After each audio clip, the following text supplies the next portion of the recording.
Hello, good morning, ma'am, sir. So, nandito po tayo ngayon sa San Juan, Batangas. So, Barangay Laia po ito. So, sa aking likuran, ang Spinnaker, brought to you by Landco. Yes, mga ma'am, sir. So, nandito po tayo ngayon para bibisitahin natin kung ano ba ang meron dito sa project na ito. Ano ba ang may offer sa atin ng Spinnaker na hatid sa atin ng Landco. So, samahan niyo po ako para malaman natin kung ano-ano ba o anong deal o real estate investment ang pwede sa atin para sa araw na ito. So, let's go! Bisitahin natin ang Spinnaker. The Spinnaker is situated within the Playa Laia Business Center, which is beachfront condominium with high ROI potential. Experience the perfect blend of luxury and investment opportunity. This stunning beachfront condominium offers excellent returns to a high-demand long-term lease or Airbnb rental program, making it ideal for both seasoned investors and lifestyle buyers.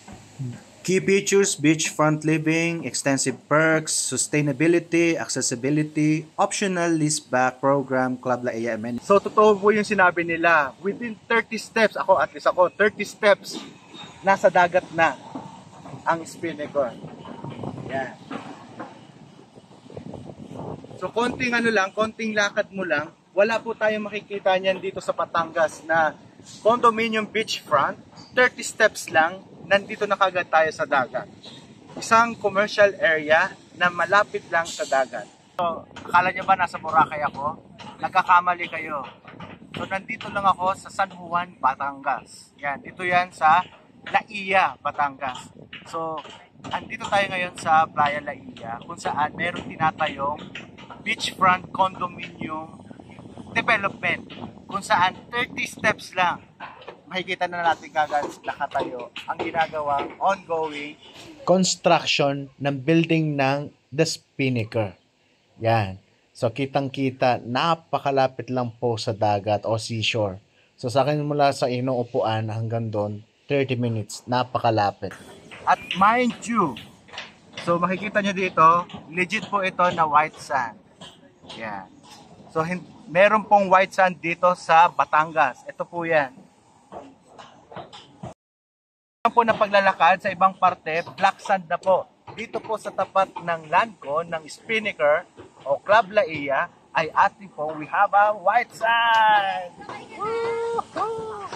Sa gilid ko lang, yan, so makikita na natin kagad ang karagatan. Ito ay tinatawag parte ng Verde Islands. Yan. So ito po yung napakarami na at napakayaman natin sa coral reef. So, sa ating likuran, makikita natin yung ongoing construction ng The Spinnaker.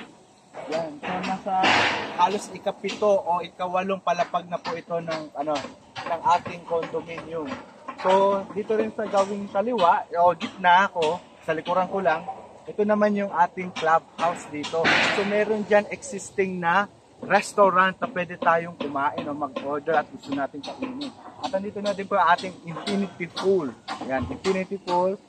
So, napakaganda at yun, kayo na po magsabi kasi nakikita nyo naman sa video. Yan. So, ang ating pong The Spinnaker, bali dito sa likuran ay sold out na, yung facing the mountains. So, ang mga available natin is itong side na to, yung nakikita natin. So, we have 2 bedrooms available and studio units. Yan. Ano mga kabayan? So, ngayon, tayo ay nasa Club Laia Premier Lots. Yan. Kung saan ang restriction ng ating subdivision ay good for short-term lease o yung tinatawag nating Airbnb. So, mga lote lang po yung binebenta natin dito. Pero, may provision na pwede natin magpatayo ng bahay na may swimming pool at pwede natin itong parentahan sa mga gustong mag-spend ng kanilang holidays dito. Yan. So, sa aking likuran, makikita natin yung Spinnaker. Yan. So, dyan nakita natin kanina, nandun tayo kanina, likuran yan ay karagatan na, dagat na. So, dito, marami pa ditong available na mga lot only. So, starts tayo with 300 square meter. Yan. So, dito, ang hina-highlight nitong subdivision na to ay yung napakahabang swimming pool. Yan. So bukod pa doon sa gagawin natin mga swimming pool, kung gusto natin ng swimming pool sa loob ng bahay natin, magkakaroon pa tayo ng swimming pool dito. Yan, tara dito, bilis. Yan, tara dito. Come. Yan, ato na yung mga kasama ko, oh. Yan, oh. Yan, mga kasama ko yan, magagaling yung mga yan. Yan, oh, nakita na yung batok ko. Ito yung... Uy, hindi ko na-stop. Ayan. So, ito, yung mga corner lot, mga sold out na. Pero itong mga inner lot dito, ay may mga ilan-ilan palang corner lot na available. Yan. So ito, mga available to mga to. Yan, kaya ito, Block 30, Lot 1, 390 square meter. Yan. Available pa yan. Hanggang doon. Hanggang doon sa may mga nakatayo. Yan. Yan. Ito, available pa to. Itong corner lot na to. Yan. So, para sa exact computation kung magkano tong loteng to, pwede nyo akong i-PM. Pwede nyo akong i-text sa Viber, sa WhatsApp, sa Messenger, kahit saan nyo gusto. Hello! So ngayon, nandito naman tayo ngayon sa Playa Laia, kung saan ito yung exclusive subdivision ng Playa Laia or ng Lanco. Dito yan sa Laia. So ito yung natitirang mga lote na available for sale na pwede nating i-purchase. Yan. So ito yung mga natitira, sabi nga nila, ika nga, save the best for last. Kasi ito yung mga lote na napakalapit lang sa dagat. Yan. Tsaka bukod pa dito sa mga loteng to, ang kinaganda nitong loteng to, may existing neighborhood na tayo. Yan, sa gawing kaliwa ko, meron na. Sa likod ko, ginagawa na. So itong isa dito sa gawing kanan ko, ay gawa na rin. So itong loteng ito ay available. Yan. So Block 8, Lot 3, 390 square meter. Yan. So ang umpisa niyan ay dito. Ito yung mohon. Ito yung mohon. Tapos, ito yung, doon naman yung end niya, yung property niya. Yung may tubig. Dito. Yan. Ito yung mohon. Ito. Dito. So, ganyan siyang kalawak ang frontage natin. So, dito, ang kainaman dito, dahil talagang restriction niya is for residential only. So, pwede tayong mamili kung saang face tayo nakatingin, ay nakaharap. Kung gusto natin ng face west o face north or south. Yan. So meron tayong pagpipilian dahil meron pa tayong less than 20 lots na available dito yan sa Playa Laia. So if we choose far from the sea, meron din tayo sa tawid ng kalsada. Kung gusto naman natin ng malapit lang sa dagat, pwede naman tayo dito sa may malapit lang sa dagat at sa clubhouse. Note ko lang po, dito sa Playa Laia, ito po yung exclusive subdivision. So, hindi ma-apply dito yung restriction ng The Spinnaker and yung premium natin na lots dun sa Playa, sa Laia. So, ito, ang ating exclusive subdivision, hindi siya open for short-term leases. So, hindi siya pwede i-Airbnb. Yan. So, residential po talaga siya. So, hindi siya pwedeng tayuan ng mga businesses. Hindi siya pwedeng gawing Airbnb, yan yung mga short-term leases. So hindi talaga pwede na magpaparenta ka ng mga short-term lease. Pwede pa siguro long-term, yan. So for residential po kasi ang license to sell ng ating subdivision. Good morning! Yan. So welcome to Playa Laia. Yan. Ito po ay isang exclusive subdivision. Yan. So nandito tayo ngayon sa harapan ng ating clubhouse. Yan. So ito yung ating mga kabana, tapos sa likuran nito mga kabana ay ang swimming pool. Yan. So harapan lang mismo ng ating clubhouse, makikita na natin kaagad ang seashore. Yan. So wala pa tong 30 steps, nasa tabing dagat at makikita nyo, pa yan, low tide. Yan, nandun yung mga kasama ko, kahit maulan talagang tuloy pa rin. Yan. So imagine guys, having your own residential lot in front of the seashore.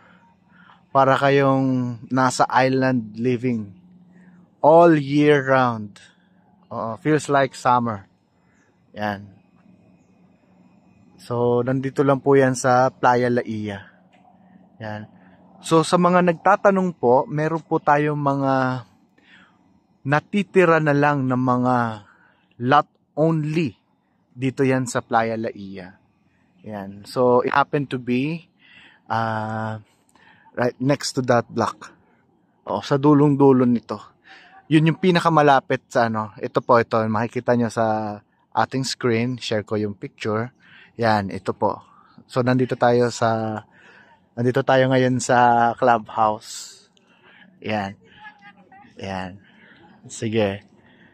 So ito po yung ating Coral Clubhouse. Yan. So dito yan sa Playa Laia.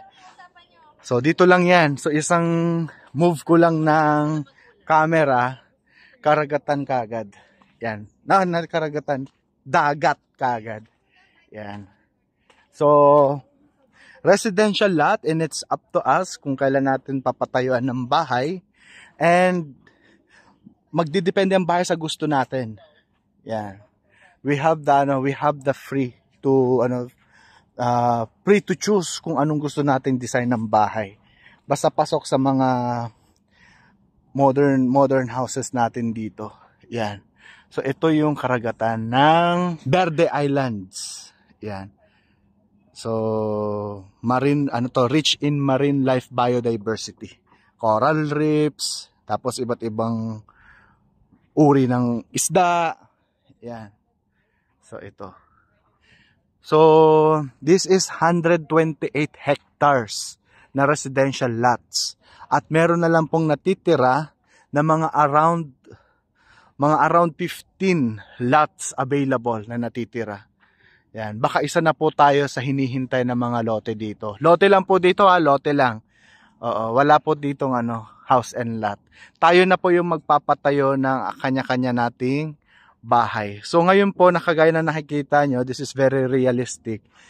Ito po ay low tide. Normally, nung last time na nandito ako, nandito yung tubig eh. Yan. So ngayon ay low tide. So ito po yung itsura ng karagatan dito pag low tide. Yan. Ito, ganyan siya. Yan. So talagang white sand talaga siya. White sand. Yan. So kanina nandun po tayo. Yun yung Spinnaker. Yan. So dito pa lang sa Playa Laia, itong seashore dito ay 1 kilometer na. So sa mga mahilig mag-walking, so early in the morning, yan, pwede talaga to sa atin. Yan. Yan. So yun po yung Spinnaker. Yan yung business center ng business area ng Lanco. Yo, mga ma'am sir, so thank you very much sa pagsama sa akin dito sa Club Laia. Yan, so pumunta tayo ng Club Laia, nakita natin doon yung Spinnaker, nakita din natin yung Club Laia Business Area and Club Laia Premium Area, at ngayon dito sa Playa Laia. So nakita din natin dito yung mga natitirang napakagandang mga lote, residential lots na natitira dito sa Playa Laia. So muli, maraming salamat, at para sa mga interesado, pwede nyo akong kausapin sa number na 0955-049-9646. Pwede po yan sa Viber, pwede yan sa WhatsApp, or pwede rin tayo mag-usap dito sa Messenger ng ating Facebook page. So muli, this is Hans Abella, real estate broker dito sa Batangas. So see you! Bye-bye!